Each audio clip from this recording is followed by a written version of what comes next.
Hello, welcome to It's Not Magic, a podcast from 6th Street about business building that strips away the pretense and gets right to the useful stuff. I'm your host, David Stiepleman. We use this show to talk to founders and industry leaders to get them to explain in plain English what they set out to do and specifically how they do it. This is our last episode of Season 2. I know you're used to every episode being special and substantive and fun. This is no exception. Today we're talking about the most important technological development of the past 100 years. Historically, the chip industry wasn't so capital intensive. It's only in the past couple of decades where capital intensivity has grown as the manufacturing has gotten more complex. Because when it was Bob Noyce buying camera lenses from the local camera shop to make his lithography systems, that wasn't very expensive. But today, a new fab, an advanced semiconductor production facility can cost $25 billion. So it's arguably the most expensive factory in human history. And so that's capital intensive. That's Chris Miller. He wrote Chip War, which everyone's been talking about. It's a fascinating book, a page-turner, and among its accolades, it's the Financial Times Book of the Year. Chris Miller is a professor at the famous Fletcher School at Tufts University. He's an expert on the collapse of the Soviet Union and now on the vital role the global production system for chips plays in modern geopolitics. We've waded into geopolitics before on this podcast, including with Ambassador Michael McFaul in Season 1. You'll find this conversation as informative and interesting on the birth and amazing growth of arguably the most important supply chain in the world. And maybe you'll come away with the lesson that pushing yourself to think across subject matters and to have and understand a lot of experiences is essential to navigating a complicated world. We recorded this conversation with Professor Miller live at a 6th Street gathering. Don't be alarmed. It's not a shy bunch, so you'll hear some of the Q&A towards the end with folks across our business. How did we get to 15 billion individual transistors on just one of the chips in your iPhone? Until this conversation, I kind of thought it was magic, but it's not. Let's jump right in.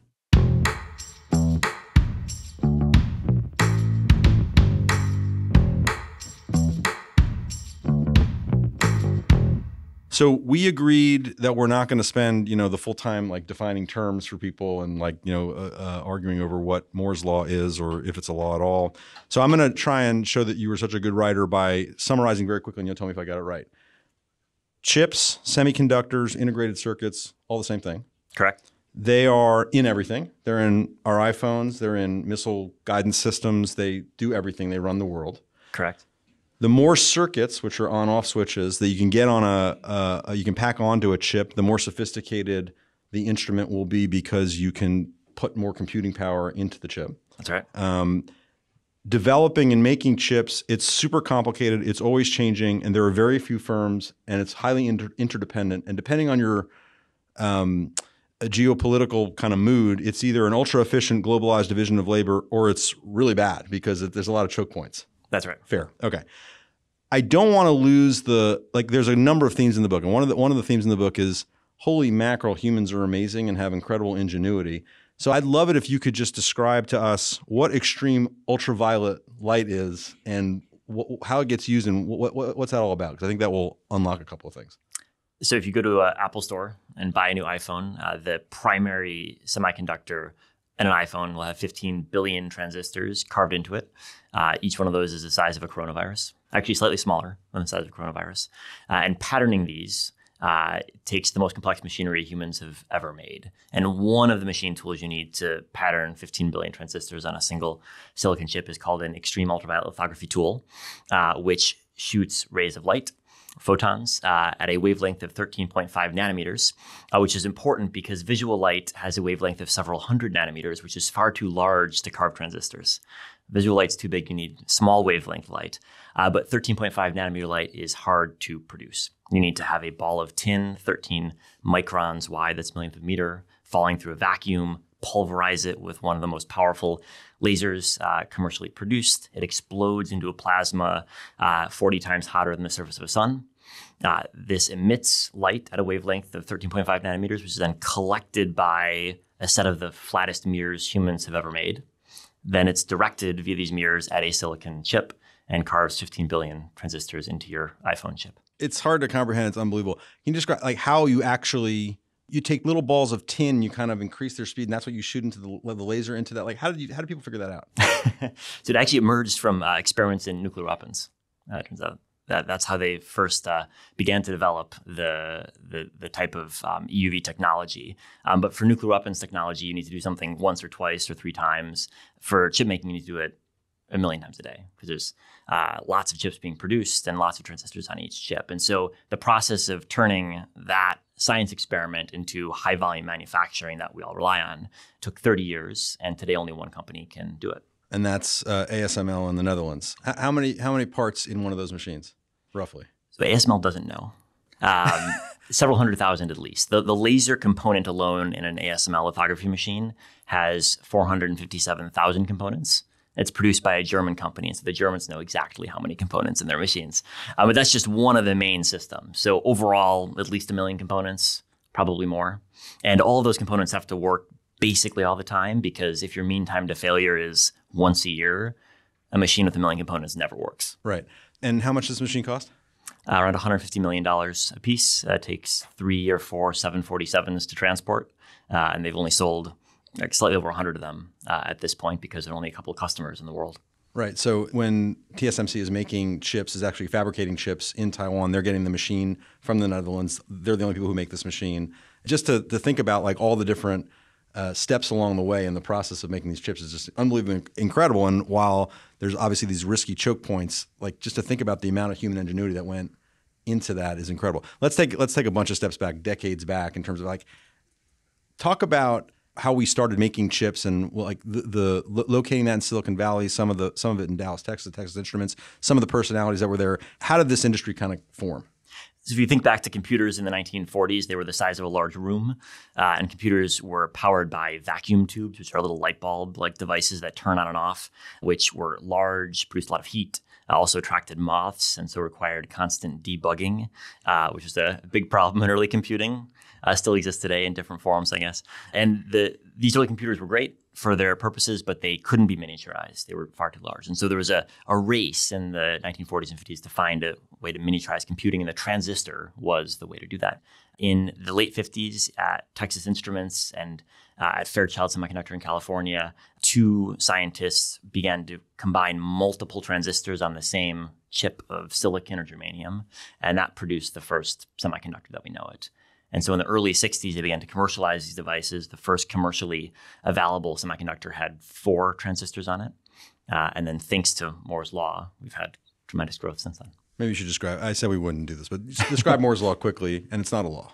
It's not a law, it's a prediction. So Gordon Moore was one of the co-founders of Fairchild and then later of Intel. And in 1965, he was asked to write an article for Electronics magazine about the semiconductor industry. And he noticed that the number of transistors per chip was doubling roughly annually.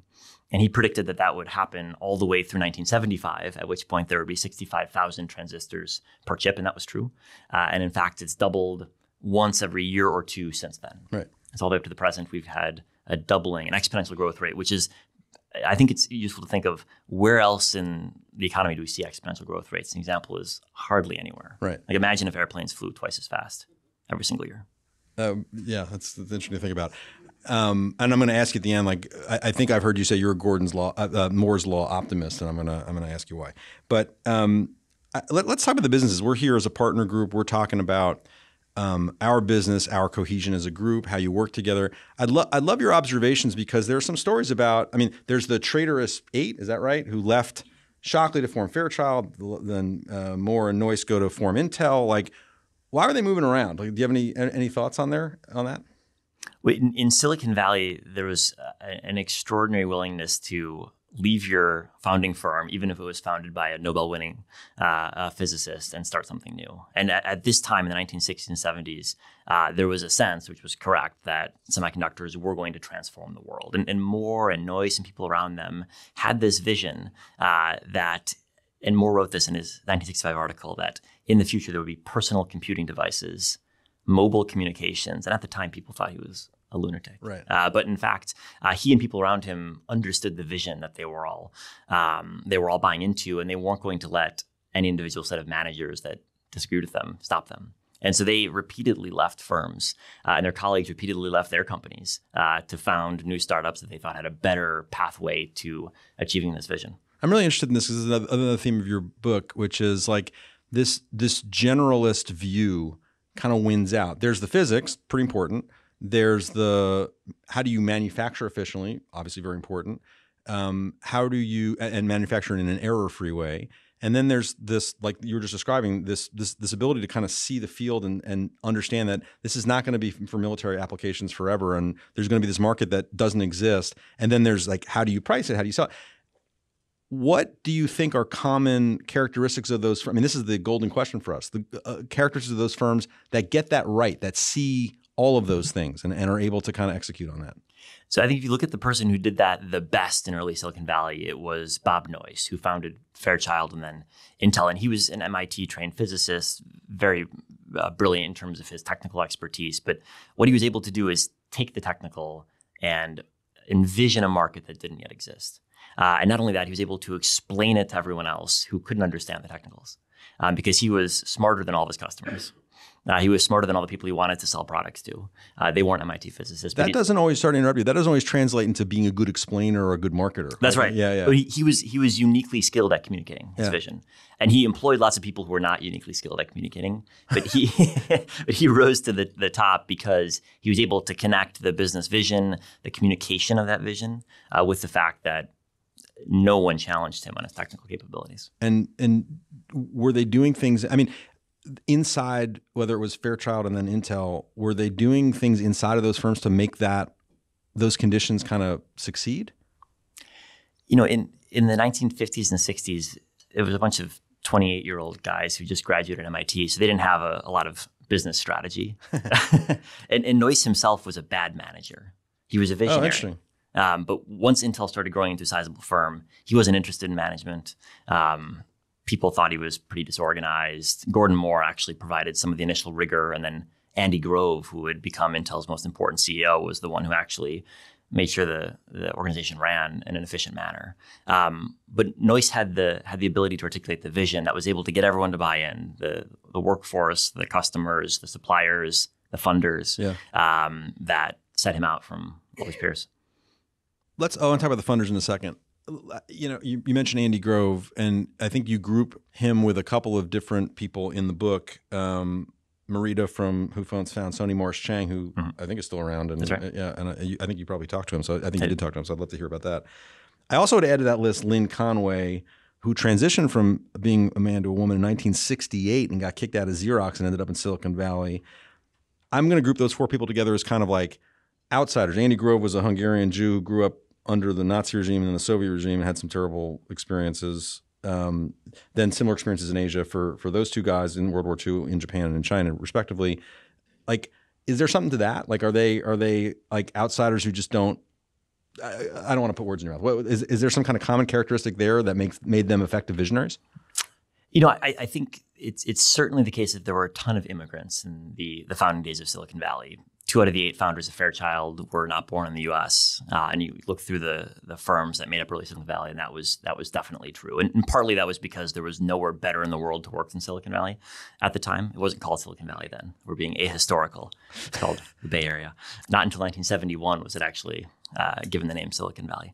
So partly it was because everyone wanted to work in Silicon Valley, but I also think if you were a very bright scientist, it was a place where you could take your scientific skills, have a unique vision, and deploy it to a business. And that's why people like Grove, Morris Chang ended up working in this industry.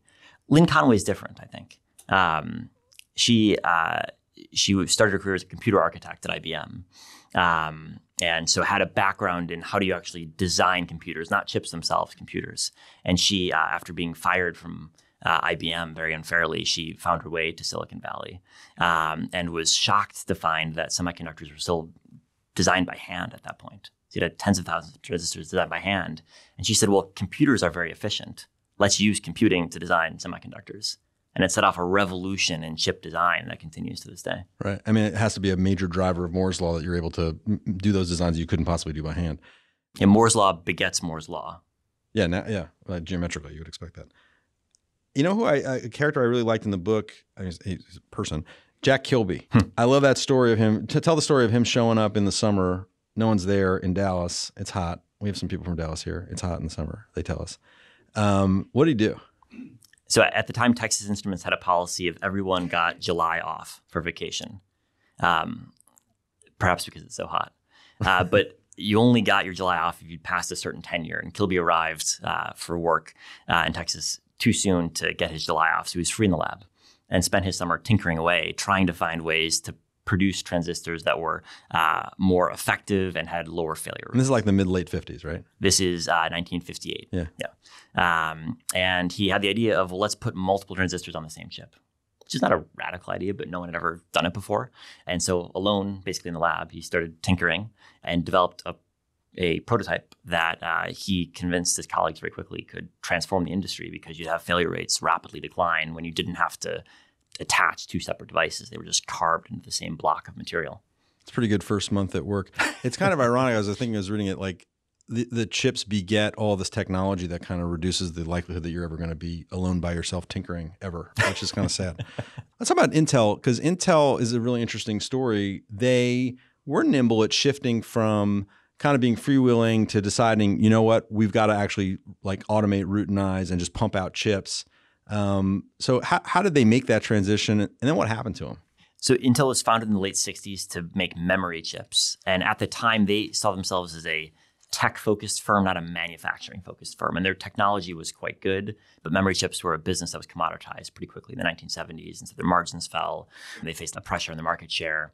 And so by the 80s, they no longer had a really functional business. And so Andy Grove, who was an extraordinarily hard-charging CEO, convinced Gordon Moore and Bob Noyce to leave the memory chip business in the mid-1980s and pivot entirely towards microprocessors, which at the time was a wild decision because the first PC had just been invented and the market was tiny for PCs. But Grove bet that this was a product that Intel could dominate as it did. And so he transitioned the company completely to focus on microprocessors, which was a great decision in the 1980s and set the company on its growth all the way up to the present, where they've had a dominant share in microprocessors since then. But the problem is they were too successful. Explain. The microprocessor business for PCs is a duopoly between AMD and Intel. Intel has historically done better than AMD, and so it's had basically a guaranteed income every single year because everyone needs to buy a new PC once every couple of years, and every PC needs a processor. And so it was remarkably profitable for a very long time. But like many monopolies, it lost its focus.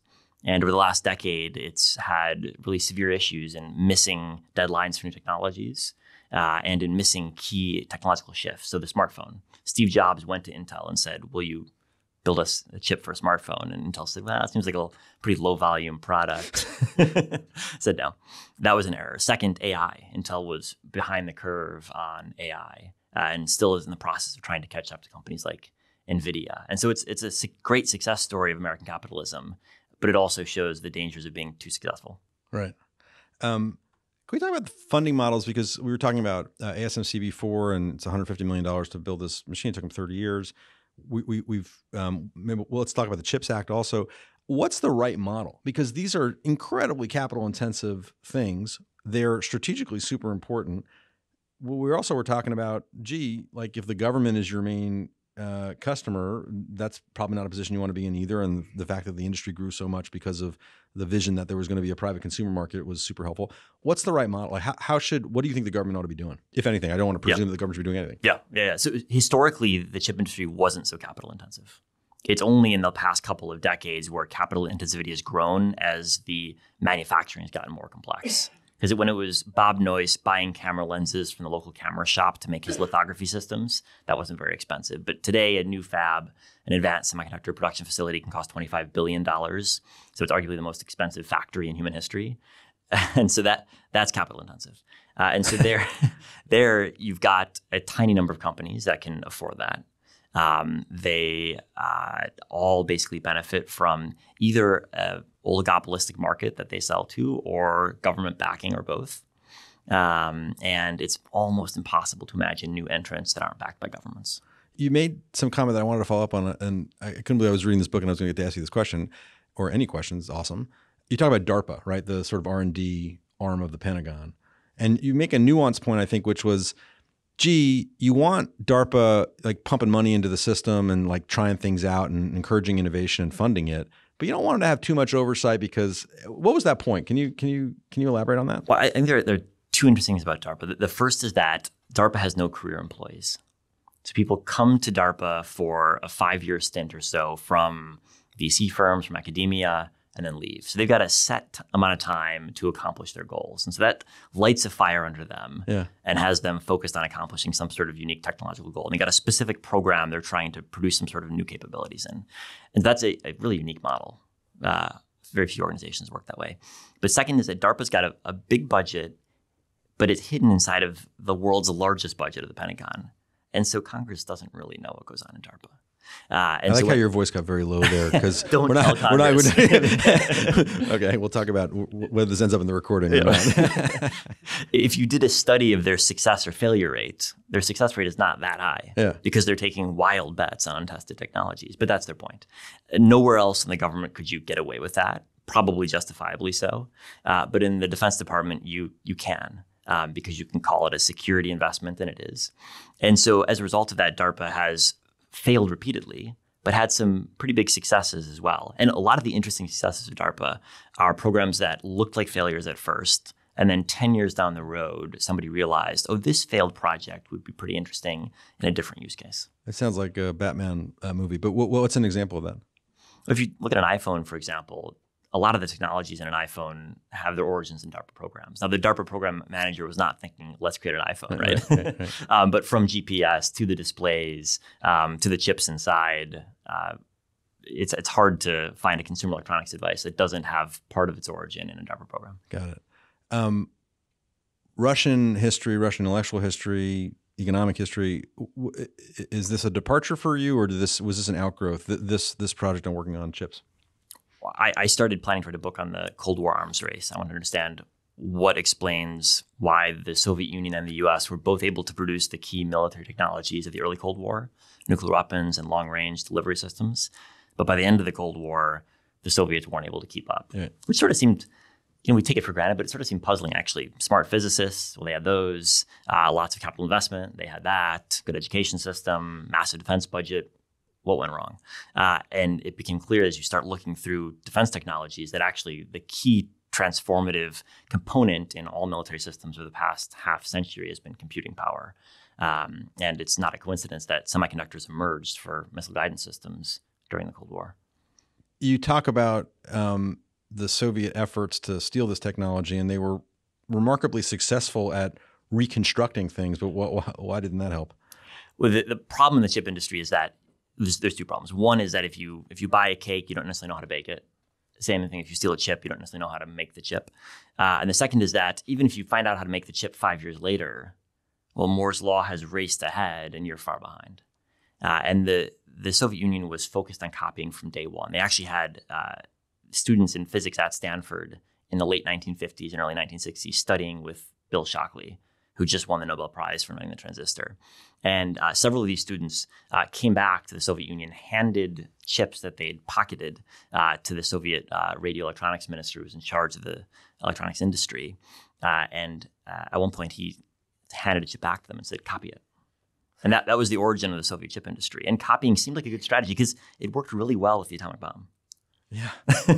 But it worked very, very badly with computing. You're just always going to be behind. Did anyone try to innovate? Do you have any knowledge of that inside the Soviet Union? Certainly. Certainly people were trying to innovate, but the structure of their system, super secretive, no consumer market, meant that incentives just weren't there. The person who devised the first integrated circuit in the Soviet Union was not known until after the Cold War ended because it was done in a military lab. Oh, interesting. It raises the question of your process, because my perception is that as an academic who's looking at governments, and you're looking at government records, they're either they're well kept or they're not well kept, but you can kind of, they're public, they get released. Very different doing research. I should ask this as a question. Is it very different doing research on companies and these personalities, and records are kind of self-serving? They're not necessarily organized. Like, what was the challenge of that? Well, government records can be self-serving too. Yeah, for sure. Some companies have great archives, like Texas Instruments has an extraordinary archive at Southern Massachusetts University you can go into and look at what Morris Chang was writing about in the 1970s. Oh, wow. Others do not. And so much of the research for this book was interviews with people who were in the industry, whether scientists, CEOs, government officials who were engaging it. And that let me understand not only the technology as it changed, but also the personalities in the businesses, which was great fun. So Morris Chang, for example, someone I had a chance to speak with, it's one thing to talk to his colleagues and read about his accomplishments, but actually hearing his narration of how it was that he rose up the ranks at TI and what he was doing on the production lines of the early transistors and semiconductors gives you a whole different flavor for his success, for example. His going to Taiwan, right? You should tell that story. And what was his take on why they passed him over at TI? As background, maybe Morris Chang, born in mainland China, spent his childhood fleeing the Japanese armies during World War II. His father was a banker and a nationalist government official, so they fled after the communists took power in 1949. He enrolled at Harvard in 1950, the only Chinese student in his class. Sort of an extraordinary data point on how America has changed since then. And wanted to study Shakespeare. Loved English literature until his uncle told him to do something useful with his life. And so he transferred to MIT, which ended up being good. And so after MIT, thankfully for his uncle, we've got transistors with high capabilities because he focused on something besides Shakespeare. And so he got a job at Texas Instruments at a time when the industry was just taking off. And he had a reputation for a unique capability to have the right intuition for how to improve manufacturing processes. He was a manufacturing guy fundamentally. And he spent his career in manufacturing. And he rose up the ranks at TI and was passed over in the 1980s for the CEO job. Now, there's two explanations why. He didn't tell me which he believes. One story is that Texas Instruments was a company in Texas. There weren't a lot of Chinese people in Texas either, and that it was seen to be unacceptable to have a Chinese CEO. That's one possibility. Two is that there were some personnel struggles, personality disputes, and so that's the explanation. Maybe both are true. Hard to know. How would you weight them? Do you have a view? Well, I asked Morris Chang what it was like to move from Cambridge, Massachusetts to Texas, with probably some preconceived notions as someone who lives right outside of Cambridge, Massachusetts. And he said that he found Texas much more welcoming than Cambridge. So he had nothing but good things to say about the people of Texas. Got it. We have a couple of Texans here who are very happy to hear you say that. There you go. What was it like to talk with him? So he's over 90 right now. Yeah. He's ostensibly retired, but still does interviews from his office at TSMC, so not really retired. And he's one of the most powerful people in Taiwan because TSMC makes up over a third of Taiwan's exports. It's the most valuable publicly traded company in Asia. So if there's a tycoon in Taiwan, it's him. And he's regularly interviewed now about his views on China and military risk, but actually hardly ever asked about his career in the 1950s. And so he was very generous with his time, talking about his early career and explaining how it is that he got involved in this to begin with. And I think his career is fascinating because there's no one whose trajectory tracks the chip industry from the earliest days up to the present, not only in terms of the way the technology has changed. He was there on the production lines when TI was basically making transistors by hand, all the way up to the present where his facilities are producing a quintillion chips a year for Apple's iPhones, but also the geography he maps onto as well. From China, lived in the U.S., moved to Taiwan, which is exactly what the chip industry has done. That's incredible. Any other good stories in terms of who you interviewed? Who did you like spending time with? The other one that stood out was Carver Mead, the Caltech physicist, chemist, who also was present at the creation of the chip industry. He has a story of Gordon Moore walking into his office before they'd had a chance to meet in the late 1950s and pulling a sock out of his briefcase with a bunch of early transistors in it and giving it to Carver Mead to play with in his electronics classes. And he was someone as well who'd been there from the early days of the industry all the way up to the present, played a huge role in transistor design in the early stages, but then also devised a lot of the neural network thinking that eventually led to the use of transistors and semiconductors for AI today. Got it. You referenced the sort of more recent geopolitical tensions, right? This idea of responsible stakeholder theory, is that dead? Should we not count on that? Should we not count on trade spreading knowledge and friendship? And are you a pessimist? How should we think about that? Well, I think history does not suggest that trade produces peace. It would be nice if it did, but it doesn't. And it's not just the history of the last 12 months with Russia and Germany finding that their gas relationship did not produce peace. It's hard to find good evidence historically that trade produces peace. Britain and Germany before World War I, there's a long list of countries that have been deeply integrated in terms of trade and investment and nevertheless gone to war at extraordinary economic cost to both parties. So I'd like it to be the case that integration guarantees peace, but I don't see the evidence for it. And I don't think hope is evidence. And as a result, I think there's reason to be worried that, in fact, the situation is spiraling close to being the point of where it's out of control. And you look at the calendar of the next couple of years, U.S. presidential election 2024, Taiwanese presidential election in 2024. There's a lot of trigger points that could lead to a small crisis, and a small crisis could very easily lead to a big crisis. In terms of bringing chip manufacturing back on shore, in terms of like releasing these choke points, what should we be looking at to see whether or not our policies are working in that regard? I think if you ask the U.S. government off the record, they will tell you that the goal of the CHIPS Act is as an insurance policy in case there's a war in the Taiwan Straits. And then the key question is, how much chip making capacity do you have outside of Taiwan and outside of China? Yeah. And we're going to get more chip making in the U.S. than we otherwise would have, thanks to the CHIPS Act, but also the Japanese, the Indians, the Europeans, the Koreans. A lot of countries are pouring money into semiconductors right now. And so we're going to have a less Taiwan-focused semiconductor supply chain over the next decade. Not dramatically less, but less, meaningfully less. It's not clear we're going to have a less China-focused semiconductor supply chain because China's spending probably as much money as all the other countries I mentioned combined, building out its own industry.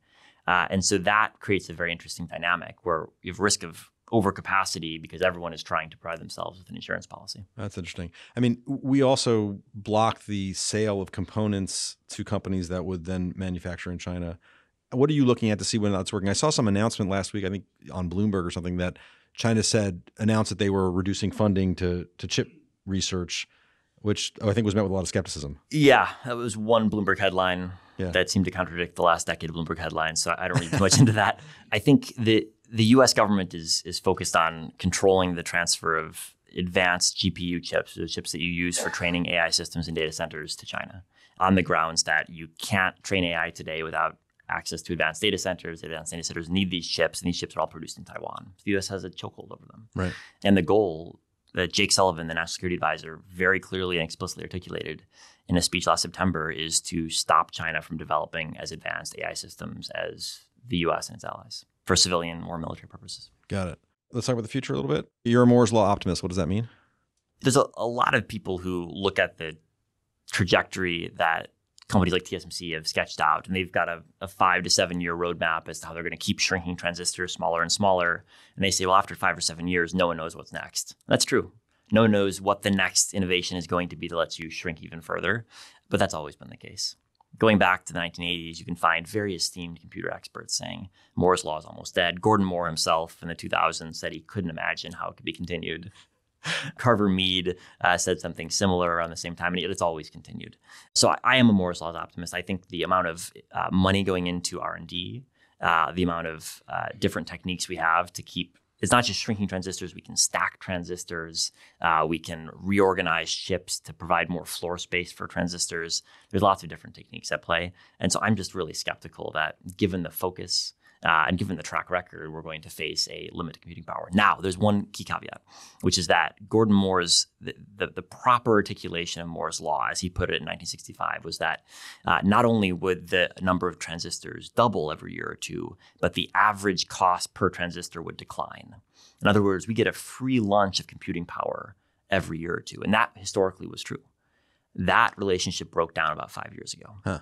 So now the cost per transistor is not declining, and by some estimates, it's even rising slightly as it gets more complex to layer transistors on top of each other. And so that's a big shift. We get more computing capabilities, but we finally have to pay for them for the first time basically ever. Got it. You made an interesting prediction in the book or an observation about where the most sophisticated or higher end, I guess, computing power innovations are going versus lesser ones, and you call it like the fast lane, slow lane. Can you explain what that I think has a lot of implications for like where money goes and where, so can you talk about that? Yeah, so over the past couple of decades, advances in microprocessors that go in PCs or data centers have been so substantial that it hasn't made sense to devise specific chips for specific applications when it comes to basic computing. It was always better just to wait for the next Intel microprocessor. It'd be 2 times as good. Yeah. And that would provide you the performance you needed. One of the ways you can get around the fact that it's harder to eke out performance gains that Moore's Law needs is that you can devise specific architectures for chips that solve specific problems. So, for example, if Amazon is designing its own chips that are specifically designed for its own workloads in its data centers, Google does the same thing, Facebook. And we're going to see more companies doing that. They're going to say, we're willing to pay more to design chips that will give us more performance than a general purpose microprocessor. And for companies that are willing to pay more, they're going to get performance out of it. And for those of us who aren't willing to pay more, are going to get slightly less impressive chips. But I think that the trend is going to be more companies being willing to pay more. Right now, it's just the big cloud computing firms, but it's going to be auto firms. It's going to be industrial firms down the road, because the gains to specializing your chip design will be substantial. I hesitate to ask this in front of Marty and Adam, but I'm going to. What's quantum computing? And does that obviate the need to talk about chips anymore? Look, I think quantum computing is going to be a big deal when it materializes. I think we're probably some way away from the first commercially viable use case of quantum computing. And then the history of classical computing suggests that there's going to be a long process of integration of quantum computing into economy and society. So I don't think we need to really think that hard about quantum computing disrupting classical computing for at least the next decade and possibly longer. Okay. I'm not going to worry about it then. I think that's safe. Did you expect the popular upswell of attention to this book? I mean, you were hopeful, I'm sure. Yeah, I was hopeful. No, I was surprised. I mean, I was writing this book before the semiconductor shortage, which really put semiconductors on the map for most people. Yeah. And then before the recent regulations that the Biden administration imposed on transferring chips to China, which has been a big deal in terms of getting semiconductors discussed in Washington and elsewhere. Yeah. You think the government was behind? I think you have that view in your book that like they kind of didn't get it. Yeah. I think that's changed in the last 5 years. But you can find, I've spoken with people in the government 15 years ago who said the U.S. is falling behind Taiwan and South Korea. And there was a view in Washington that, well, our tech companies are big and globalization is simple and it doesn't really matter. And I think if there's peace in Asia, I think that view is correct. But I guess I'm more worried than people were 10 years ago. What's the gadget, weapon, thing that blows your mind when you think about the power of computing and what we're using it to possibly develop? I think the device that people don't think enough about is data centers, because data centers are where advanced computing happens, and they're increasingly where productivity improvements are going to be created. We're going to have smarter algorithms that are trained and honed in data centers. And more than that, they're increasingly where new products are going to be invented in data centers. And so today we think of data centers as somewhere where it stores our data, or it's the cloud, it's out there somewhere. But actually data centers are, I think, at the core of where the economy is going.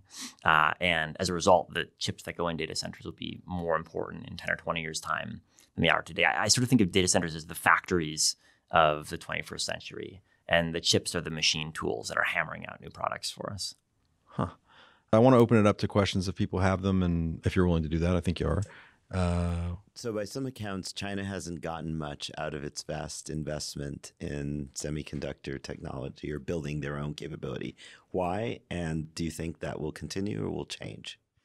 So I think first off, assessing what China's gotten, I think depends on whether you're assessing commercial viability or not commercial viability. In terms of successful companies in the chip industry, China has hardly any.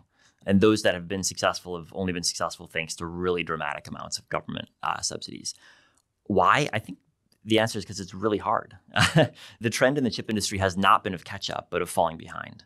There used to be more firms that could produce the cutting edge, and now there are fewer than there were 10 years ago because the cutting edge race is ahead and it's harder to catch up. So when people say, why hasn't China caught up? I say, well, why has the US, Japan, and Europe fallen behind? I think that's the question we have to be asking. So I'm not really that surprised in some ways that China hasn't caught up. But I do think that if you look at the challenges China faces now in terms of creating market-leading firms, the problem is that the way that's been done historically is by deeply integrating into supply chains. So TSMC, extraordinary capabilities, but they're made possible by buying the best components from the Netherlands, from the US, and by selling to the most impressive customers and learning across the supply chain. That's worked great for TSMC, Samsung, similar story. For Chinese firms, that's very difficult to do because they're increasingly restricted from that. Learning across the supply chain, in other words, understanding like how to put stuff together from different places, but also seeing what designs people want. Yeah. Yep, exactly. Yeah. Exactly.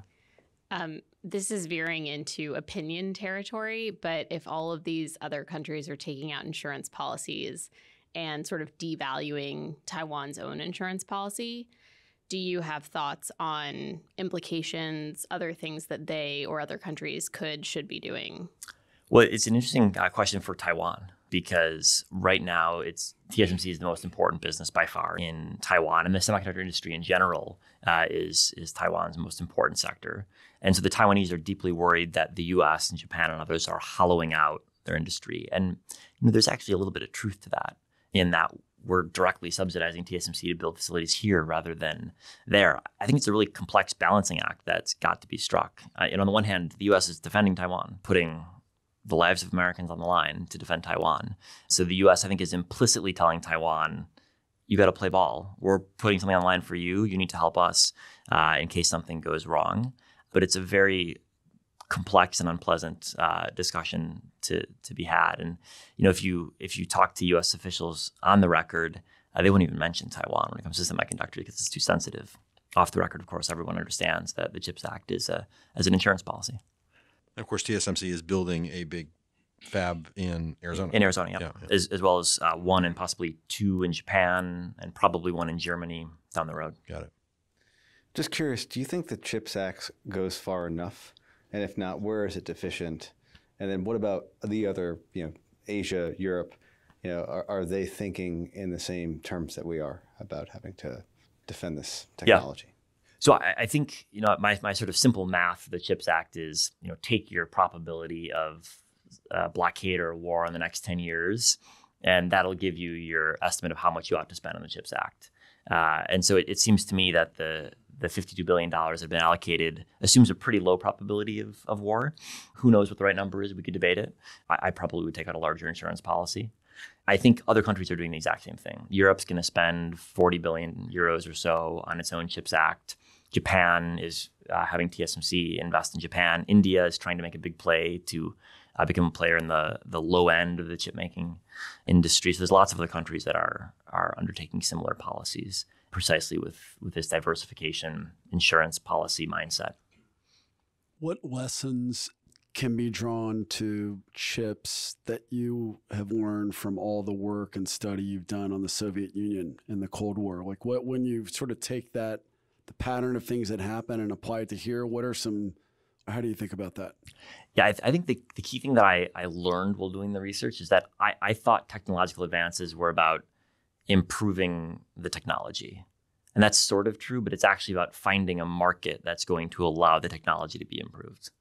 And you think that Bob Noyce, that's what he did really, really well. He found the market that made it possible to invest in this over many decades. And had he not found the market, it wouldn't have been invested in.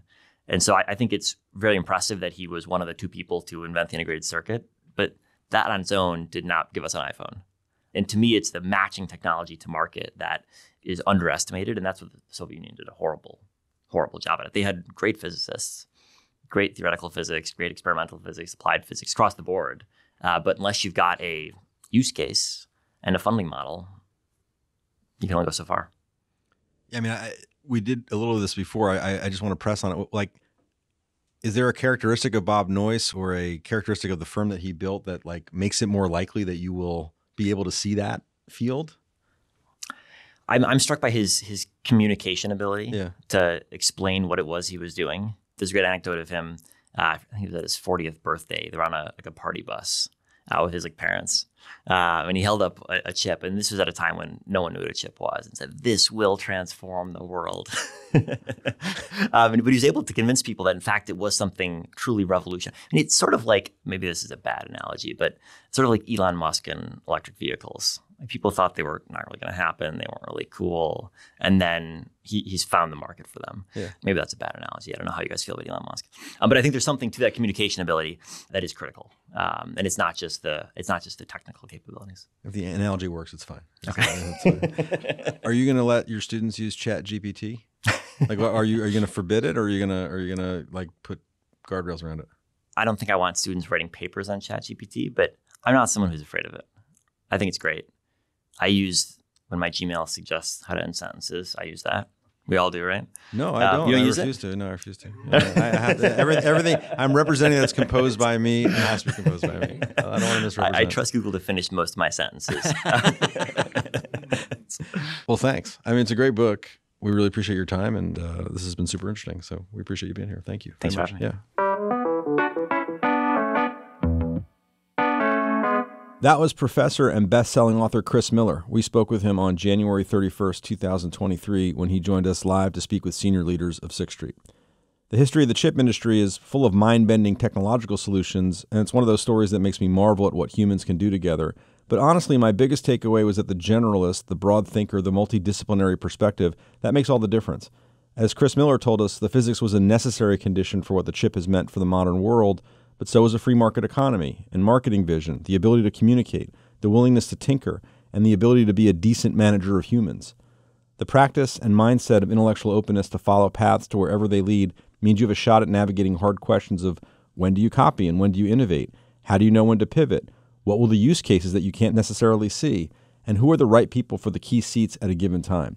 The story of chips that Chris helped us think about is the story of a broad knowledge base equipping us to see patterns and make better decisions. So read books, and make sure Chip War is one of them.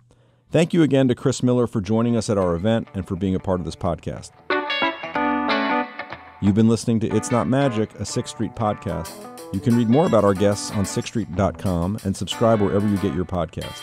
If you enjoyed today's podcast, please share it and follow at 6th Street News on Twitter for more on the show and our firm. Thanks to 6th Street's production team, Patrick Clifford and Ritvi Shah, putting this together with sound engineering by Stephen Colon. Our theme song is It's Not Magic, an original creation by Patrick Dyer-Wolf. Once again, I'm David Stiepleman. Thanks for listening.